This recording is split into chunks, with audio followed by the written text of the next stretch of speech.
Assalamualaikum warahmatullahi wabarakatuh. Alhamdulillahirrahmanirrahim. Wassalatu wassalamu ala asrofil anbiya wal mursalin Sayyidina Muhammadin wa ala alihi wa sahbihi ajma'in, amma ba'd. Yang sama-sama saya hormati Ibu Kepala Sekolah SDN Kalibaru 5 serta para teman-teman guru yang hebat, yang mudah-mudahan pada kesempatan kali ini diberikan keberkahan dan ridho Allah Subhanahu wa taala dan dalam keadaan sehat walafiat. Amin amin ya rabbal alamin. Baik, pada kesempatan kali ini perkenankanlah saya Abdul Ali, calon guru penggerak dari angkatan 10 dari SDN Kalibaru 5 Kota Depok. Terima kasih atas supportnya. Pada kesempatan kali ini saya akan menyebarkan pemahaman dan penerapan pengalaman budaya positif yang ada di sekolah. Baik nanti kita secara teori maupun nanti kita bisa praktekkan di kelas kita masing-masing atau di sekolah kita. Bapak Ibu semuanya, ini adalah budaya positif. Pertama adalah paradigma perubahan belajar, yang kedua disiplin positif, yang ketiga motivasi perilaku manusia, yang keempat adalah kebutuhan dasar, kelima posisi kontrol restitusi, keenam keyakinan kelas, dan ketujuh adalah segitiga restitusi. Ini yang akan kita bahas pada kesempatan kali ini.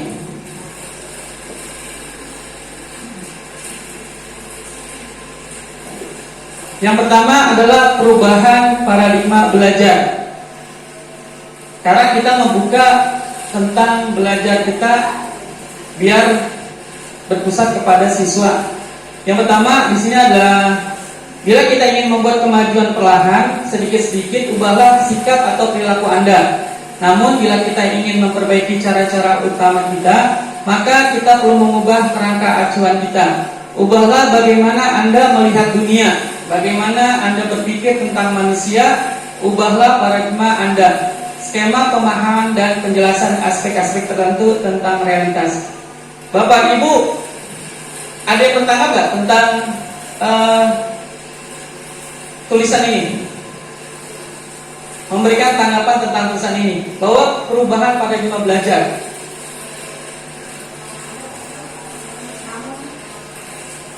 Tentang tulisan ini yang dikeluarkan oleh Stephen R. Covey, Prinsip Central Leadership.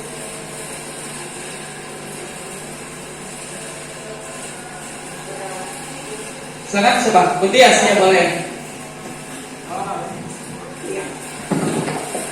Ini kalimatnya menarik. Bila kita ingin membuat kemajuan perlahan, sedikit-sedikit ubahlah sikap kita atau perilaku Anda. Berarti terfokus sama pengajaran diri kita sendiri. Berarti kita mengubah diri kita sendiri, berkaca otomatis ya. Baru kita bisa melakukan perubahan di lingkungan kelas kita mengajar. Seperti itu bukan? Oke, luar biasa. Terima kasih Bu Tias. Betul Bu Tias, artinya dari kita sendiri. Makanya sebelum kita merubah dalam pembelajaran, berubahlah paradigma belajar kita. Kita harus berubah dari diri kita sendiri. Oke, baik, selanjutnya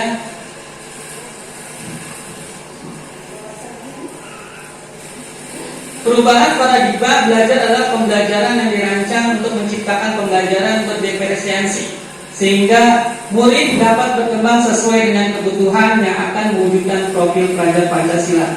Mungkin yang profil Pancasila adalah beriman dan bertakwa pada Tuhan Yang Maha Esa, berkebinekaan global, bergotong royong, kreatif, bernalar kritis dan mandiri. Di sini pasti udah ada bisa nyanyiannya. Nah, di sini saya udah ada. Kita nyanyi bareng dulu ya.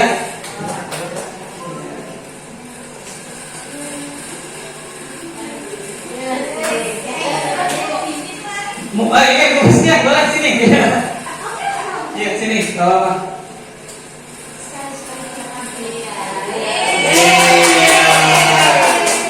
Silakan teman. Boleh nggak pakai ini nggak apa-apa.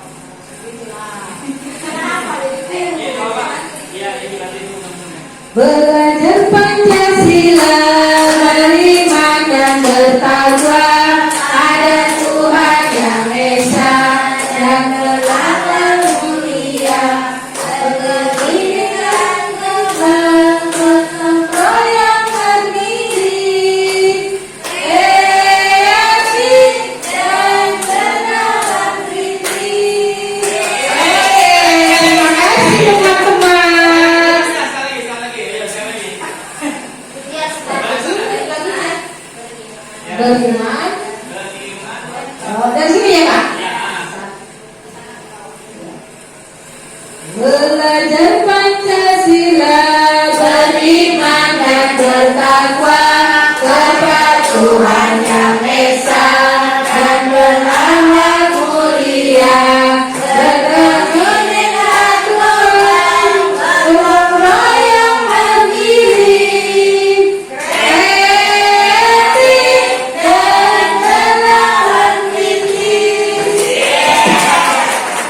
Luar biasa Bu Masnia. Baik Bapak semuanya, terima kasih Bu Masnia yang telah meluangkan waktunya untuk bernyanyi bersama dengan kita. Baik Bapak Ibu semuanya, dari kata-kata ini ada yang masih memberikan tanggapan? Perubahan paradigma belajar adalah pembelajaran yang dirancang untuk menciptakan pembelajaran berdiferensiasi sehingga murid dapat berkembang sesuai dengan kebutuhan yang akan mewujudkan profil pelajar Pancasila. Ada?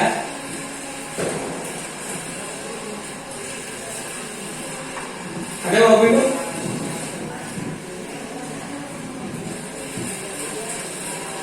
Baik. Nah, di sini ada kata-kata menciptakan pembelajaran berdiferensiasi. Ini adalah salah satu ciri di kurikulum Merdeka. Pembelajaran berdiferensiasi itu adalah pembelajaran kepada murid untuk sesuai dengan minat dan bakatnya. Pada dasarnya awalnya ketika kita memasuki pembelajaran, baik tahun ajaran baru atau kita masuk ke pembelajaran, kita harus mengetahui minat anakmu semuanya. Minat anak kita sebut dia minatnya apa? Minatnya olahraga, minatnya adalah menggambar, minatnya dia misalnya membaca puisi, minatnya dia adalah senang bernyanyi. Nah, ketika dalam sedang proses pembelajaran, semua minat mereka itu seorang guru harus memfasilitasi. Ketika dia senang nyanyi, ketika pembelajaran ada dia suruh nyanyi ke depan. Nah, ketika dia sedang gambar, ketika ada suatu gambar, dia harus gambar. Jadi minat dan bakat dia tersalurkan. Jadi seorang guru memang harus mengcover semua kondisi yang ada di kelas. Itu namanya pembelajaran berdiferensiasi. Dimulai nanti kapan? Dimulai nanti ketika kita memasuki pembelajaran atau kita mendata dulu anak minatnya kemana aja. Seperti itu namanya pembelajaran diferensiasi.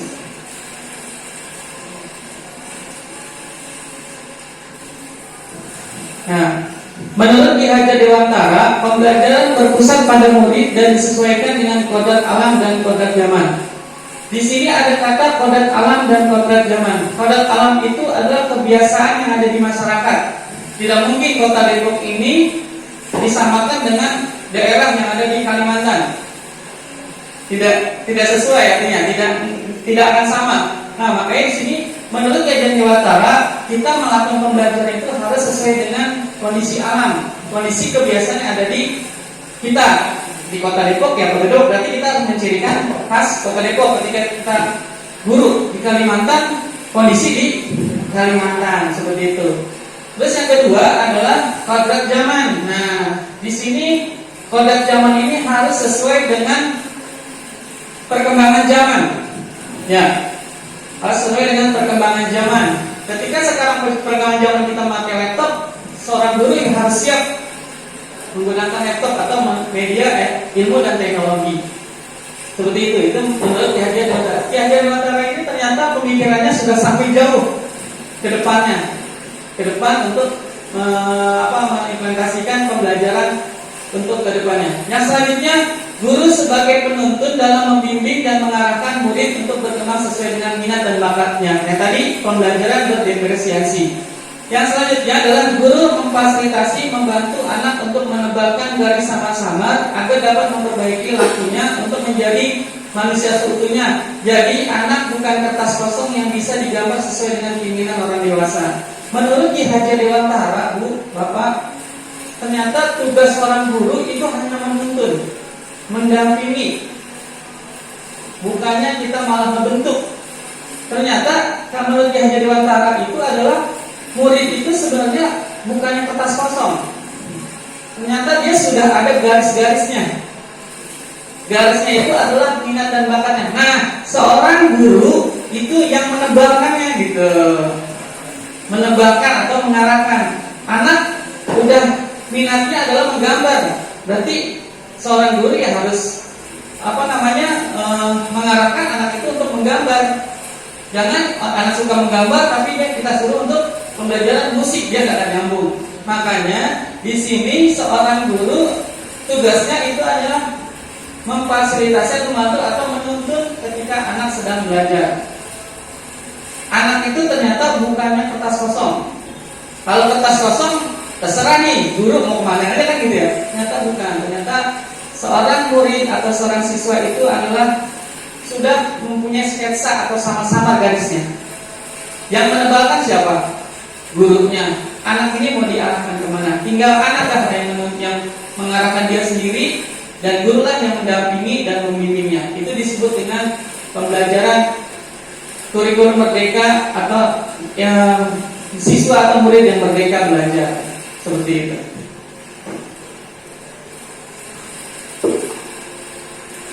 Nah, yang kedua, disiplin positif. Kalau kita mendengar kata disiplin, apa yang terbenak dalam Bapak atau apa yang terdas dalam pikiran Bapak? Ada yang mau beri tanggapan? Disiplin, apa yang ada dalam diri kita? Ya, silakan Bu Siti Mariam. Menurut saya, ketika kita mendengar kata disiplin, anak itu harus menaati semua peraturan yang ada di sekolah ketika ada di sekolah. Kemudian ketika dia mereka pun harus mengikuti peraturan yang dibuat oleh orang tuanya di rumah. Jadi menurut saya disiplin itu mengikuti aturan ataupun disiplin kalau sekolah menggunakan seragam yang wajib dilakukan. Jadi menurut saya seperti itu untuk disiplin. Makasih Bu Siti Mariam. Pernyataan ini benar ya. Kebanyakan orang akan beranggapan bahwa kata disiplin ini adalah kebanyakan adalah menghubungkan kata disiplin dengan tata tertib, peraturan, hukum, dan kepatuhan. Ya. Oke. Dan kita cenderung kata disiplin ini adalah dengan kata ketidaknyamanan anak. Karena disiplin anak pasti nggak nyaman karena emang dia harus disiplin seperti itu. Oke, baik.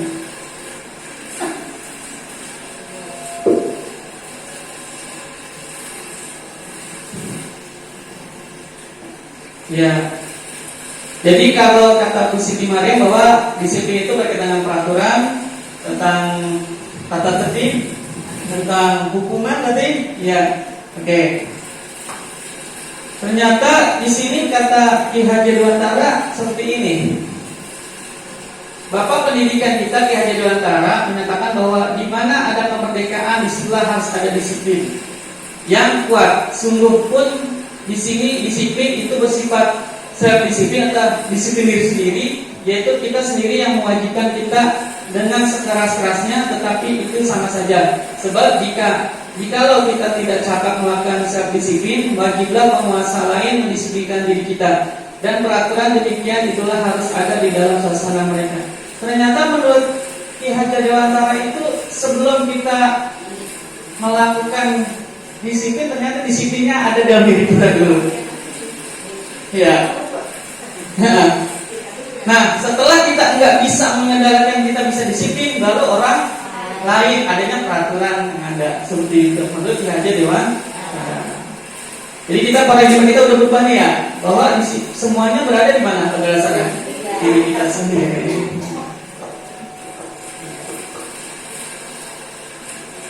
Nah, disitulah Ki Haji mengatakan bahwa untuk mencapai kemerdekaan atau dalam konteks pendidikan kita saat ini, untuk menciptakan murid yang merdeka, syarat utamanya adalah harus ada disiplin yang kuat. Disiplin yang dimaksud adalah disiplin diri sendiri, yang memiliki motivasi internal, internal kita diri sendiri.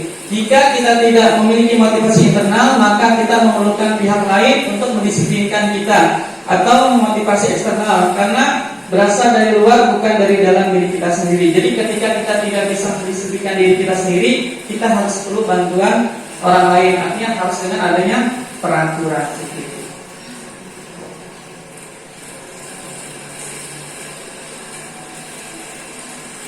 Orang yang memiliki disiplin akan mempunyai tanggung jawab secara menyeluruh dalam melakukan tindakan. Disiplin diri juga mempelajari bagaimana cara kita mengontrol diri dan bagaimana menguasai diri untuk memilih tindakan yang mengacu pada nilai-nilai yang kita hargai. Disiplin diri akan muncul dari diri kita sendiri, namun apabila tidak, kita perlu bantu orang lain untuk membantu diri kita menjadi disiplin dengan nilai-nilai kebajikan yang ada di sekitar. Ya. Nah, di sini selanjutnya adalah tentang motivasi perilaku manusia. Ketika kita sudah disiplin dalam diri kita sendiri, ternyata di sini ada motivasi perilaku sesat. Yang pertama, apa motivasi perilaku manusia? Untuk menghindari ketidaknyamanan atau hukuman. Yang kedua, untuk mendapatkan imbalan atau penghargaan dari orang lain. Dan yang ketiga, untuk menjadi orang yang mereka inginkan dan menghargai diri sendiri dengan nilai-nilai yang mereka percaya. Ada yang mau pendapat ini? Motivasi perilaku. Jadi motivasi perilaku diri kita sendiri untuk menghindari ketidaknyamanan atau hukuman. Motivasi, dorongan dari dalam diri kita sendiri.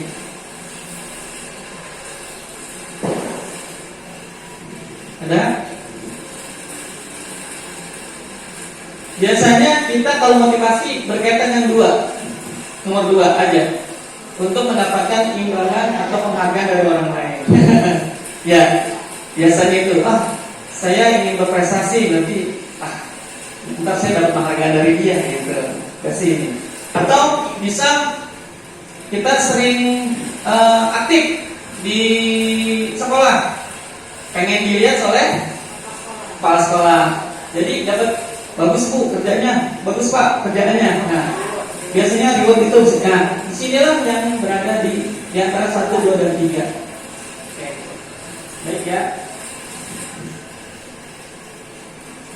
Nah, sebagai seorang guru, saat Anda hadir mengajar di kelas tepat waktu, motivasi apakah yang mendasari tindakan Anda ketika kita mengajar tepat waktu nih? Apakah Anda datang tepat waktu karena tidak ingin ditegur oleh atasan Anda dan kemudian mendapat surat peringatan, menghindari ketidaknyamanan dan hukuman tadi? Atau Anda ingin mendapatkan pujian dari atasan Anda dan mendapat penghargaan sebagai karyawan atau guru berprestasi, mendapat imbalan atau penghargaan dari orang lain dari kepala sekolah? Atau Anda ingin menjadi orang yang menghargai waktu, menghargai diri atau sendiri sebagai teladan bagi murid-murid Anda, karena Anda percaya tindakan Anda sebagai guru akan dicontoh oleh murid-murid Anda, menghargai nilai-nilai diri sendiri. Manakah motivasi yang paling kuat mendasari tindakan Anda, atau bahkan kombinasi dari dua motivasi atau bahkan ketiganya? Silakan, silakan Mas.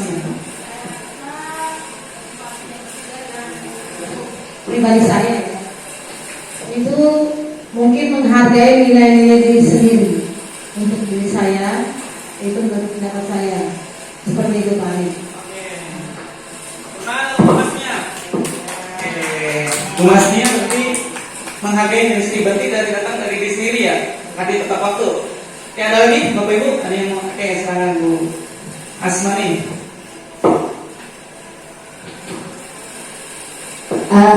Menurut diri saya sendiri ya, mengenai tentang disiplin, karena kita mengingat sebagai guru ini adalah sebagai yang ditunggu dan yang ditiru. Otomatis kita kan dengan diri sendiri kita akan menerapkan disiplin.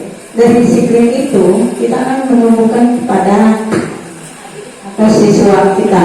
Nah, dari situ kita akan timbul dari faktor internal ya Pak. Nah, dimulai dari diri kita sendiri. Oleh karena itu kita tidak berpatok atau imbalan atau penghargaan dari orang lain dulu. Otomatis kita menanamkan disiplin dari diri kita sendiri.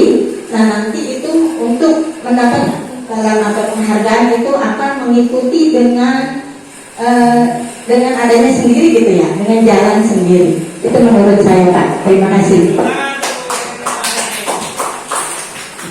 Jadi Bu Asmani ini kombinasi ya, kombinasi dari yang pertama menghargai nilai-nilai diri sendiri dari internal. Ketika internal sudah berjalan, nanti orang pun akan melihat wah dia akan melakukan imbalan atau pujian ya. Berarti dua kombinasi. Iya nggak apa-apa. Oke, ada lagi? Kalau Bu Masnya tadi yang pertama hanya ini aja. Bu Asmani kombinasi antara yang 3 sama yang 2 ya. Ada lagi? Tidak? Oke. Kita akan menjawab diri kita sendiri ya, ini ya. Yang mana kita ketika kita mengajar tepat waktu, yang mana yang kita akan jawab? Karena berasal dari internal diri kita sendiri. Terima kasih Bapak Ibu, luar biasa. Selanjutnya ya, kebutuhan dasar. Ini kebutuhan dasar manusia. Yang pertama adalah ingin bertahan hidup. Yang kedua adalah ingin kasih sayang dan rasa diterima. Yang ketiga adalah kebebasan, tempat kesenangan. Dan kelima adalah penguasaan.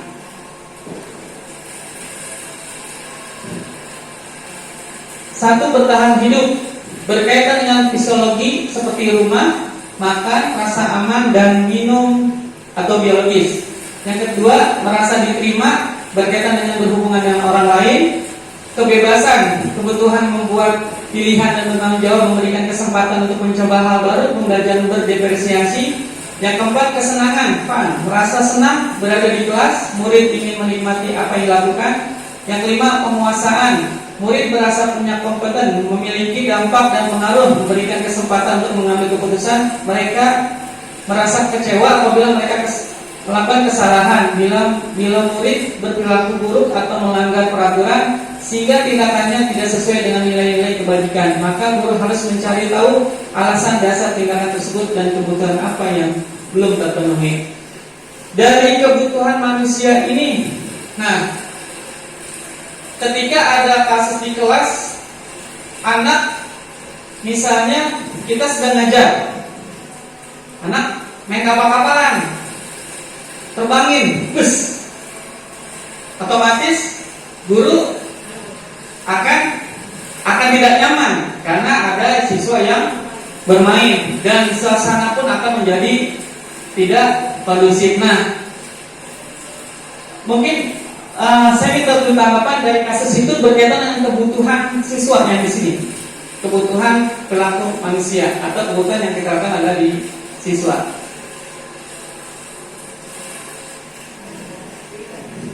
Ketika ada kita sedang ngajar, guru ada siswa yang main kapal-kapalan, diterbangin, guru akan tidak nyaman ya otomatis. Dan yang kedua, suasana akan riuh atau tidak akan sebutan gaduh. Dari perilaku ini kebutuhan manusia yang mana yang bisa diterapkan di tadi untuk anak tersebut. Silakan, ada yang mau berpendapat?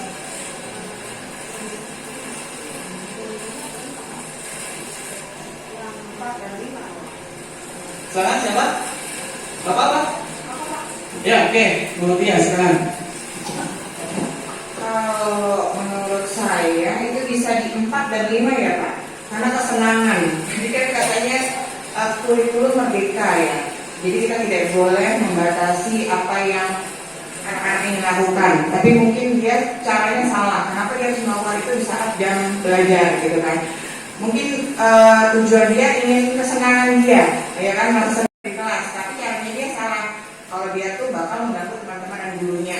Untuk yang nomor 5, penguasaan, murid merasa punya kompeten, memiliki dampak, pengaruh, memberikan kesempatan untuk mengambil keputusan, merasa kecewa apabila melakukan kesalahan bila murid. Itu lebih ke guru ya kayaknya guru ya, tadi guru merasa tidak nyaman sehingga guru harus melakukan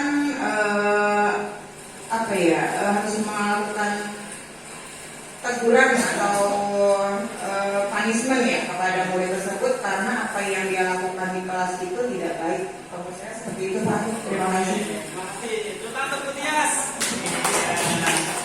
Kata Teputias ketika seperti itu, anak, kebutuhan anak ya adalah pertama kesenangan mereka. Benar, karena dia pengen senang gitu loh, itu kebutuhan mereka.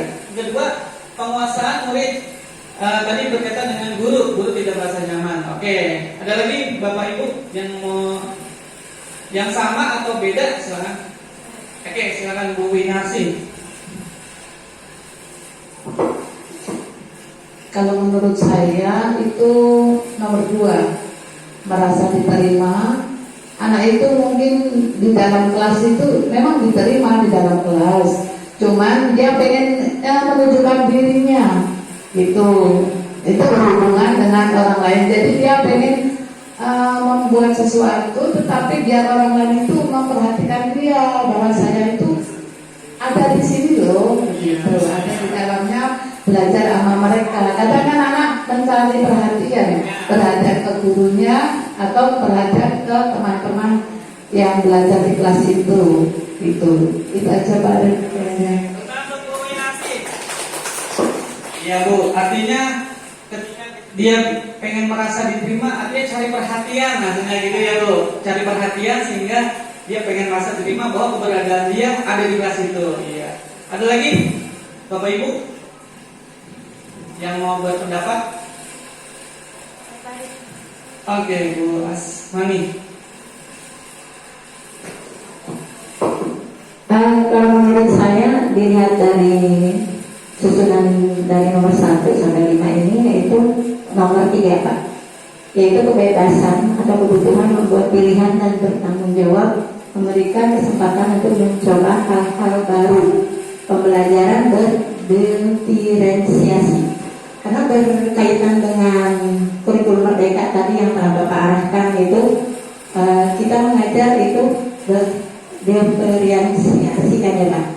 Nah, memang ya sebenarnya kalau kita lihat dari siswa kita pembinaan dalam KBM itu kita sedang memberikan materi. Nah, sedangkan ada siswa kita yang satu bermain, membuat kapal-kapalan atau yang lainnya, itu memang kita mungkin ya gimana tidak efektif ya Pak, dengan keseluruhan siswa yang sedang kita berikan materi. Jadi mungkin ya kalau kita kaitkan dari kurikulum merdeka ini, kita terima dengan siswa kita yang membuat kapal-kapalan itu, karena kita lihat dari kebutuhan membuat pilihan dan bertanggung jawab itu, yaitu memberikan kesempatan untuk mencoba hal-hal yang baru. Itu aja mungkin Pak. Ya, terima kasih. Baik, luar biasa nih Bapak Ibu semuanya. Kalau dilanjutin bisa berjam-jam. Iya.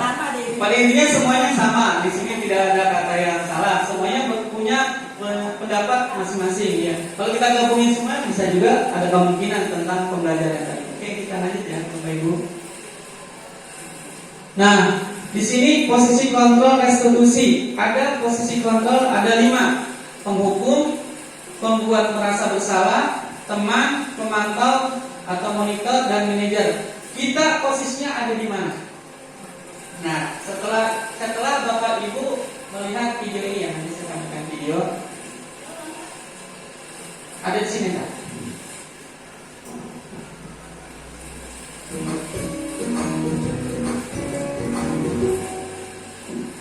Salam bahagia Ibu dan Bapak Guru hebat.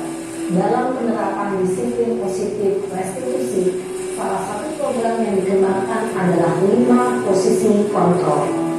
5 posisi kontrol dalam restitusi adalah proses perjalanan seorang pendidik agar dapat mengenali dirinya. Pada video kali ini, kita akan membahas tentang 5 posisi kontrol yang dikembangkan oleh Diane Lawson dan contoh penerapannya.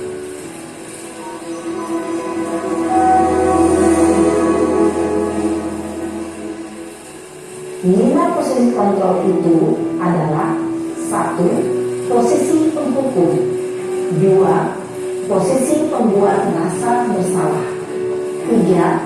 Posisi teman, 4.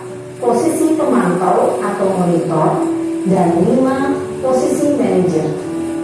Untuk lebih memahami kelima posisi tersebut, mari kita saksikan kasus Naren yang terlambat hadir 20 menit di sekolah dan melihat bagaimana kelima posisi kontrol dalam menghadapi masalah tersebut.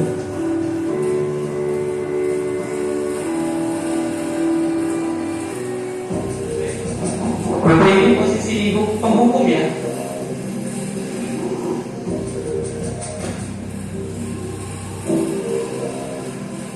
Naren, sini kamu. Selamat pagi Bu. Selalu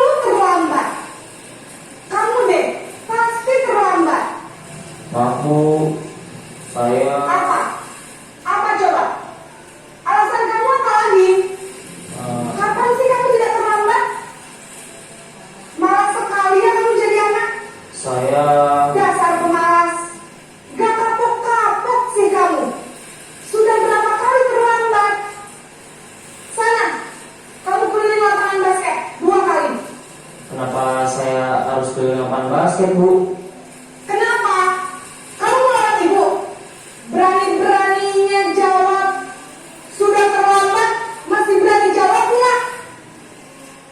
Sekarang, keliling lapangan basket 5 kali sekalian.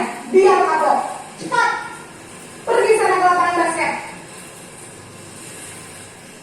Posisi penghukum biasanya berbicara dengan nada tinggi, menghardik, menunjuk-nunjuk, menyakiti, dan menyindir. Hukuman bisa berupa fisik maupun psikis. Ibu dan bapak guru hebat. Dampak yang terjadi pada murid ketika guru berada pada posisi penghukum adalah murid cenderung akan memberontak, bahkan menyimpan dendam.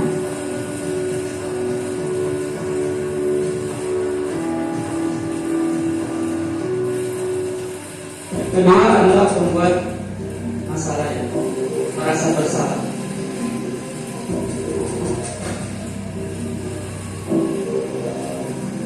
Naren!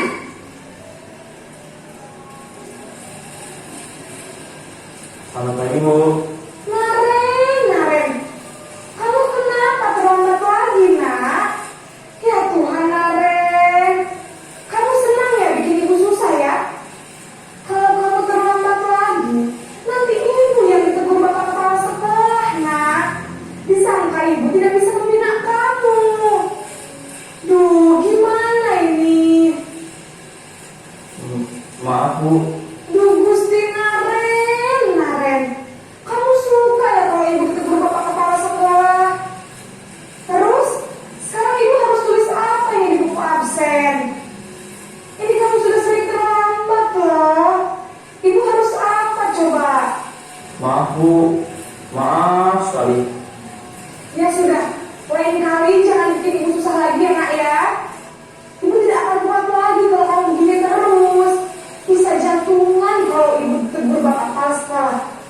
Sana cepat kelas. Maaf ya, Bu. Maaf sekali. Posisi pembuat rasa bersalah berbicara dengan nada tenang, cenderung lembut. Namun kata-kata yang diutarakan membuat murid merasa menjadi orang yang gagal, memandang buruk dirinya sendiri, merasa tidak berharga, dan tidak sanggup membahagiakan orang lain. Ketika guru mengambil posisi pembuat rasa bersalah, murid akan menganggap dirinya yang bersalah dan ia akan menyimpan emosi negatif tersebut di dalam dirinya. Yang ketiga, guru sebagai teman.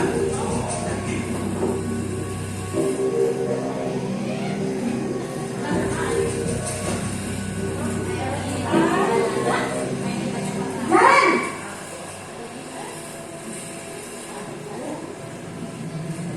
Selamat pagi, Bu. Tuh, Wah, sudah jam berapa ini nak? Terlambat lagi ya sayang. iya, Bu. Habis ibu saya lupa membangunkan saya, Bu. Kamu malah menyalahkan ibu kamu. Kamu bukannya anak yang larinya paling kencang. Kok terlambat sih? Iya, Bu. Saya memang terlambat bangun tadi. Jadi, biarpun saya lari kencang, tetap gak kekejar, Bu. Ya sudah sana. Nanti lain kali larinya lebih kencang lagi ya. Biar gak terlambat lagi. Bikin seneng ibu.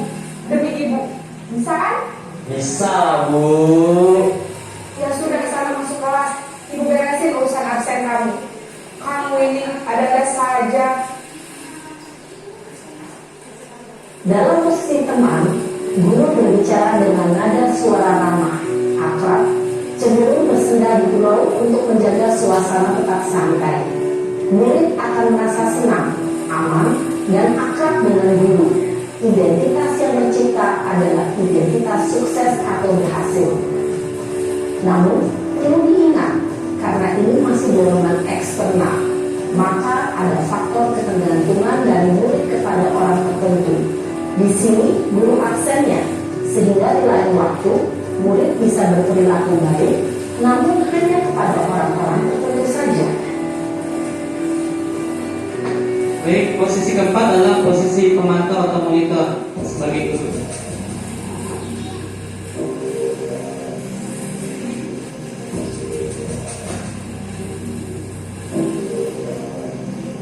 Naren,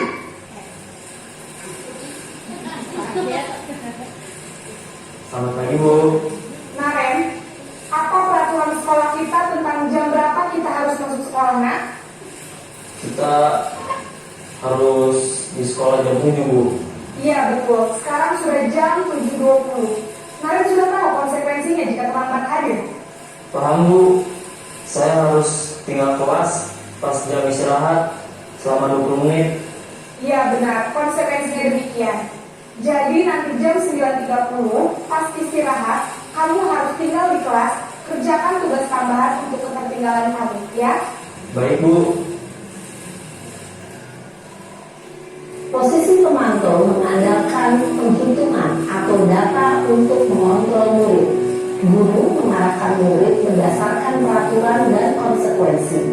Seorang pemantau menunjukkan bahasa tubuh dan ekspresi wajah yang datar dan cenderung formal. Posisi kelima, guru sebagai manajer.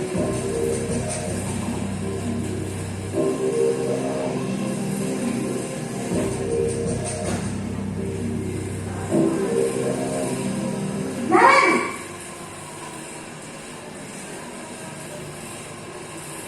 Selamat pagi Bu. selamat pagi Naren. Maaf Bu, saya terlambat. Iya, sekolah masuknya jam 7, sekarang sudah jam 7.20. Jadi sekarang bagaimana ini Naren? Maaf Bu, saya lupa start alarm saya semalam. Baiklah, menurut kamu, keyakinan sekolah yang mana yang perlu kamu tingkatkan? Menghargai diri sendiri dan orang lain mungkin ya Bu. Setuju. Jadi, apakah Naren meyakini prinsip saling menghormati tersebut? Iya Bu, saya meyakininya. Apakah Naren bersedia memperbaiki masalah keterlambatan ini? Bersedia Bu. Bagaimana kamu akan memperbaiki masalah keterlambatan ini? Saya akan coba untuk tidak lupa menyetel alarm saya Bu. Baik, kalau Naren lupa menyetel alarm di rumah, ada orang yang kira-kira bisa bantu mengingatkan tidak?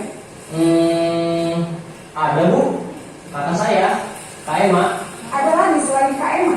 Selain Kak Emma, ada ibu saya. Baik, jadi yang mengingatkan Naren adalah Kak Emma dan ibu kamu ya? Kira-kira akan mulai start alarm kapan nih Naren? Setelah pulang sekolah, akan segera saya lakukan. Baik, jadi Naren akan setel alarm untuk bangun besok pagi dan akan diingatkan oleh kakak dan ibunda Naren ya. Ada lagi yang mungkin perlu dilakukan Naren agar tidak terlambat bangun lagi. Tidak ada Bu. Baik Naren, terima kasih untuk kerjasama kamu. Sekarang kamu perlu kembali ke kelas untuk belajar. Baik Bu, terima kasih. Posisi manajer adalah posisi kontrol yang disarankan untuk membimbing murid memiliki sikap disiplin yang positif, yaitu murid yang mandiri, bertanggung jawab, dan dapat memecahkan masalah. Tujuan dari posisi ini adalah agar murid dapat berefleksi atas tindakannya. Guru akan dengan tulus memberikan pertanyaan-pertanyaan bermakna, sehingga membuat murid dapat belajar dari kesalahannya dan mencari sebuah solusi untuk menyelesaikannya. Ibu dan bapak guru hebat, setelah mengamati adegan kelima posisi kontrol tadi, kira-kira posisi mana yang paling ideal? Posisi mana yang dapat menunjang motivasi intrinsik murid? Ya, tentu posisi manajer. Posisi ini memang posisi ideal yang ingin dituju setiap pendidik. Pada posisi inilah, guru dapat menerapkan disiplin positif dan berpihak pada murid dan memerdekakan murid. Perjalanan seorang pendidik tentunya tidak mudah untuk sampai pada posisi seorang manajer. Namun, tujuan kita pasti, yaitu menciptakan murid-murid yang mandiri, merdeka, dan bertanggung jawab. Semoga penggambaran 5 posisi kontrol yang telah diperlihatkan ini dapat menjadi ajang refleksi bagi kita semua, agar dapat terus mengasah dan menerapkan disiplin positif yang memerdekakan murid. Mari terus berlatih dan bersemangat. Selamat menerapkan. Salam dan bahagia Ibu dan Bapak Guru hebat.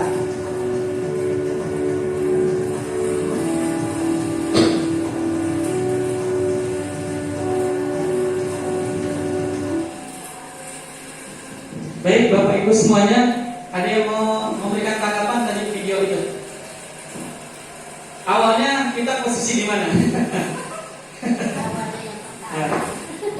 Ya, betul. Selama ini kita posisinya di mana? Apa di penghukum, membuat merasa bersalah, teman, pemantau, monitor, atau manajer? Ada yang mau satu orang lagi ya? Karena ada yang mau memberi tanggapan? Selama ini kita posisi di mana?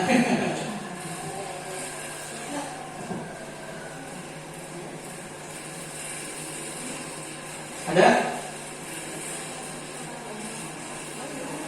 Penghukumkah, pembuat merasa bersalah, teman, pemantau, atau manajer? Selama ini yang kita lakukan, kita nggak apa-apa. Pada saat ini kita jujur, saya di posisi penghukum. Karena ketika anak bersalah, saya kena hukum, anak suruh ngerjain ngepel piket 3 hari. Terus misalnya lari ke lapangan, ngerjain tugas di luar. Nah, salah satu kita menghukum. Atau pembuat merasa bersalah, atau teman, pemantau, monitor, dan manajer. Ya, silakan Bu.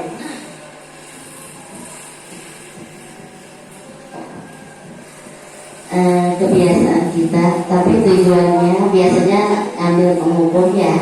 Tapi penghukumnya itu yang saya lakukan di kelas untuk pembelajaran.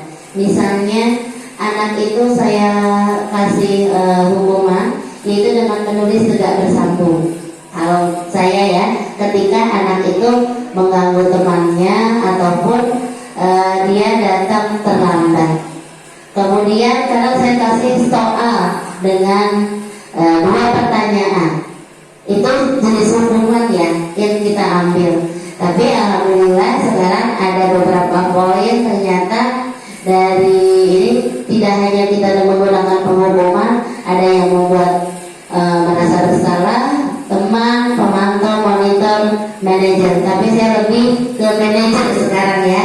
Kita sebagai guru mudah-mudahan bisa sebagai manajer di dalam kelas. Ya, itu aja Pak Arif.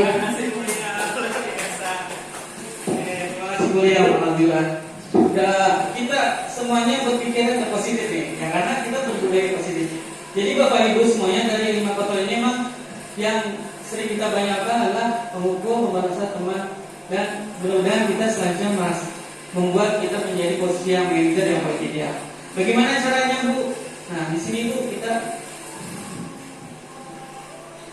Nah ini dia Bu, kita nanti di kelas kita harus membuat keyakinan kelas. Kalau bahasa dulunya adalah tata tertib kelas atau peraturan kelas. Ya, kita buat ya sama anak-anak ya. Ayo kita buat tata tertib atau peraturan kelas. Siapa yang nggak piket dapat hukuman ngepel. Biasa gitu ya. Nah, sekarang di budaya positif kita rubah bukan peraturan atau tata tertib sekolah atau tata tertib kelas, tetapi tentang keyakinan kelas. Keyakinan kelas adalah nilai-nilai kebajikan universal yang disepakati secara tersirat dan tersurat, lepas dari latar belakang suku, negara, bahasa maupun agama. Keyakinan kelas biasanya menggunakan kata-kata yang bersifat positif. Nanti setelah ini mudah-mudahan kita akan berubah. Di kelas-kelas kita tidak ada namanya peraturan kelas saja atau tata kelas, tapi kita gunakan adalah tentang keyakinan kelas. Nah, contoh peraturan kelas, datang terlambat. Di dalam keyakinan kelas kita berposilah hadir tepat waktu. Dirubah katanya. Ya. Yang kedua, berbicara kasar, kotor, makan orang tua, biasanya gitu ya, gitu ya. Nah, di sini kita rubah berbicara santun. Ini sebagai contoh aja Bapak ya. Terus jangan menyontek. Biasanya itu jangan menyontek ke hukuman ini. Nah, di sini kalau keyakinan kelas adalah berperilaku jujur. Ya. Dan selanjutnya adalah berbuat gaduh atau berbisik, bertingkah laku sopan. Jadi keyakinan kelas inilah yang akan merubah citra positif yang akan di benak yang ada di pikiran benak kita. Pernah saya di sini Bu Liris pernah ngobrol tentang berperilaku positif. Dia pengen Pak Arif, dia pernah berkomunikasi dengan saya, Pak Arif, saya pengen bulan minggu ini atau itu ya waktu itu saya pengen menganggap sesuatu dengan kata-kata positif. Sampai dia menemukan sebuah lagu, saya cari lagunya adalah lagu Ungu, ingat kan? Iya. Akhirnya nyambung Bu ternyata, seperti itu. Lagu Ungu yang berkaitan dengan positif. Nah, nanti kita buat tentang keyakinan kelas atau peraturan kelas, atau nanti peraturan kelas kita ubah menjadi keyakinan kelas. Tapi tetap kelas ini, keyakinan kelas ini tetap kita secara keseluruhan tetap kita bersama-sama dengan anak. Contohnya ketika guru sedang menjelaskan tidak boleh berisik, di situ kita jangan tidak boleh berisik tapi kita buat keyakinan kelas adalah saling menghargai di antara sesama teman, tetap sesama murid dan guru. Jadi di situ siswa harus mendengarkan penjelasan dari guru. Nah, nggak begitu sekarang. Kita ubah saling menghargai antara siswa dengan siswa atau murid atau dengan guru. Jadi ada kata-kata saling menghargai. Jadi berpikiran kita semuanya jadi positif. Kalau yang di sini kan bermatanya hampir negatif, tapi kalau yang di sini berpikirannya positif. Oke, insya Allah dengan adanya keyakinan kelas ini akan berpikir kita sebagai yang kita akan berubah menjadi manajer nanti. Nah, di sini Bapak Ibu ada segitiga restitusi. Segitiga restitusi adalah suatu proses dialog yang dijalankan oleh guru atau orang tua agar dapat menghasilkan murid yang mandiri dan bertanggung jawab. Yang pertama adalah menstabilkan identitas. Yang kedua, validasi tindakan yang bersalah dan menanyakan keyakinan. Di sini saya sudah praktekkan Bu. Kemarin saya sudah ini ya. Di sini jadi yang pertama saya praktekkan waktu itu ketika Siva kelas 6 dia tidak mengerjakan 5 soal pilihan ganda. Ya. Apa yang saya lakukan di situ? Saya tanya, mungkin di situ ada Bu Lilis sama Bu Putri. Saya tanya di situ, Siva kenapa ini? Ya Pak, tadi kemarin saya buru-buru. Nah, kenapa kamu buru? Ya Pak, saya pengen cepat-cepat selesai. Jadi kita jangan bahasanya kita jangan marahin dia di posisi kontrol ini, di segitiga restitusi kita jangan marah. Kita tanya, kenapa kamu? Ya Pak, saya buru-buru kerjanya. Kenapa buru-buru? Iya Pak, saya pengen cepat-cepat. Kita stabilkan identitas dia dulu. Kenapa nih mereka melakukan hal yang salah gitu? Terus nanti kita validasi tindakan salah. Semuanya itu dilakukan oleh semua orang, pasti melakukan kesalahan gitu. Tapi jangan diulangi lagi ya. Nah, di sini. Nah, tentang menanyakan keyakinan. Nah, setelah itu kita tanyakan keyakinan. Kamu mengerjakan buru-buru atau nyontek. Nah, kalau kamu mencontek, kamu ingat gak keyakinan kelas yang kita buat? Oh iya Pak, saya waktu itu kita membuat tentang bersikap jujur. Nah, jadi dia ingat, oh iya dulu dia pernah buat sama-sama membentuk tentang keyakinan kelas. Ya udah Pak, berarti besok saya nggak boleh nyontek lagi, saya harus bersikap jujur. Nah, akhirnya kembali di sini. Ya, di sini ada contoh.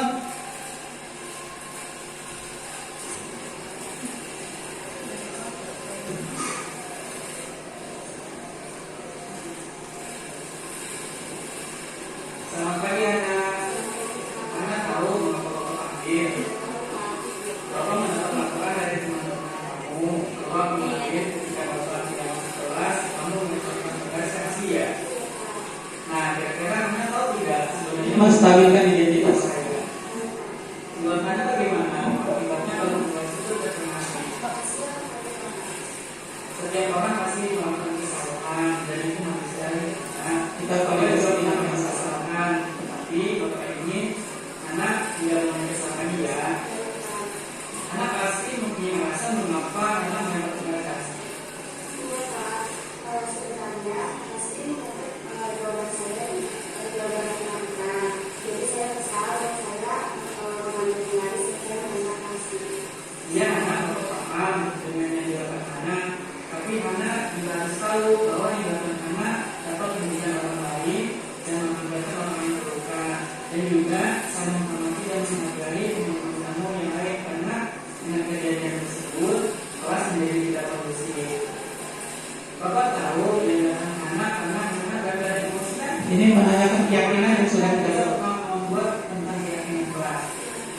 Ya, tidak merugikan orang lain, saling menghormati dan menghargai teman lainnya.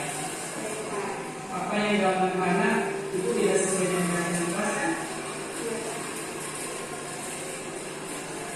Mana bersedia untuk memperbaiki hubungan kasih dan teman yang lainnya? Iya Pak, saya bersedia untuk memperbaiki hubungan manusia yang bagaimana dengan kami. Ya sudah, sekarang apa yang dilakukan anak? Saya akan minta maaf kepada Bapak hasil hubungan kami.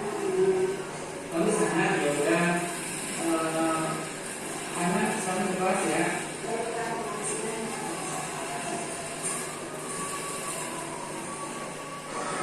Terima kasih Pak Adip sudah meluangkan waktu dan mendengarkan permasalahan yang terjadi di kelas dan memberikan solusi yang terbaik buat saya. Terima kasih Pak Adip. Baik Bapak Ibu semuanya, ternyata kita melakukan permasalahan dengan anak tidak dengan marah-marah, tapi kita pertama menstabilkan identitas kita, tanya dulu kenapa kamu seperti ini, kenapa kamu jadi marah-marah. Kan dia bisa menjawab sendiri. Akhirnya dia membuka ini ya, apa yang ada di dalam diri dia membuka sendiri dan dia pun otomatis nanti akan memberikan solusi dia sendiri. Contohnya tadi apa yang dilakukan? Ya Pak, nanti saya akan meminta maaf kepada Bapak, pada Aksi dan teman-teman semuanya. Akhirnya dengan permasalahan yang dia punya, dia pun akan menentukan solusi dia sendiri. Dan sudah posisi guru sebagai penuntun, pendamping, bukan untuk yang penghukum seperti itu. Ya Bapak Ibu semuanya, ada yang mau berkomentar tentang restitusi ini, segitiga restitusi? Silakan, ada? Tentang segitiga restitusi ini, insyaallah dengan adanya budaya positif yang akan tercipta di lingkungan sekolah dengan baik apabila semua stakeholder yang ada saling mendukung, menjalankan dan menerapkan. Berpikir positif, melakukan refleksi terhadap diri sendiri dan menghadirkan pembelajaran sesuai dengan kodrat alam dan zaman, maka tujuan yang ingin dilaksanakan oleh sekolah akan tercapai. Terus bergerak dan berubah. Salam guru hebat. Terima kasih. Assalamualaikum warahmatullahi wabarakatuh. Assalamualaikum warahmatullahi wabarakatuh. Waalaikumsalam warahmatullahi wabarakatuh. Baik semuanya, siswa kelas 5. Pada kesempatan kali ini kita akan membuat namanya keyakinan kelas. Nah, keyakinan kelas ini seperti peraturan atau tata tertib kelas. Namun, berbedanya kalau tentang keyakinan kelas adalah kita berpikirnya positif. Ya, berpikirnya positif tentang keyakinan kelas. Contoh yang adanya misalnya datang terlambat. Nah, kalau di keyakinan kelas itu namanya bukan datang terlambat, tapi apa? Hadir tepat waktu. Nah, seperti itu ya. Jadi nanti setelah ini Bapak kasih satu kertas satu orang ya, satu orang. Nanti kamu isi kertas ini, kamu isi tentang keyakinan kelas. Satu orang satu aja, satu tentang keyakinan kelas ya.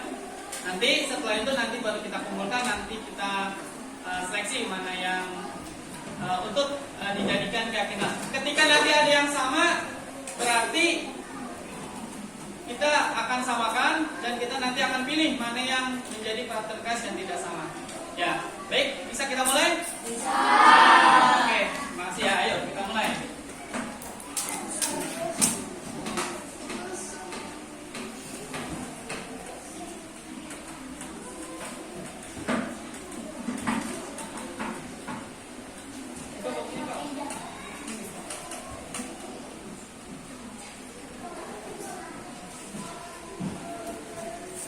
Nah, nanti ini ada kertas, Bapak kasih satu-satu ya. Nanti kamu isi satu siswa, satu tentang keyakinan kelas, satu aja. Baik ya.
siswa kelas 5, baru saja kamu telah membuat dalam satu kertas tentang keyakinan kelas. Nah, kamu tempel di lembar kertas ini.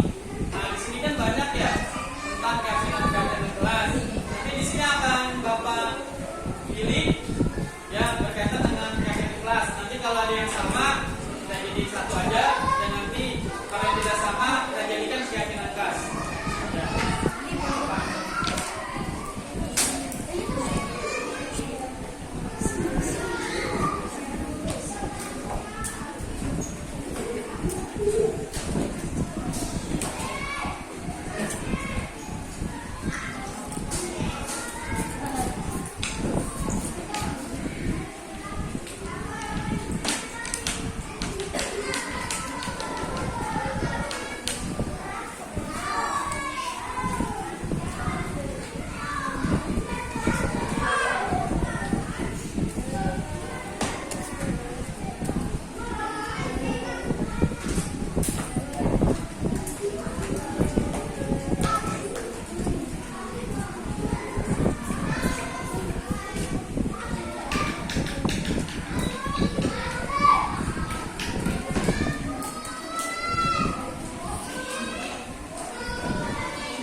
Saling membantu sama teman. Ya, beda ya.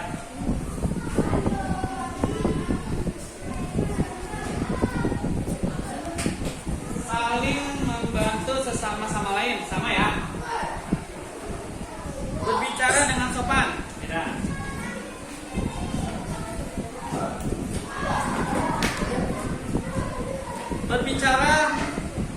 Berbicaralah dengan jujur.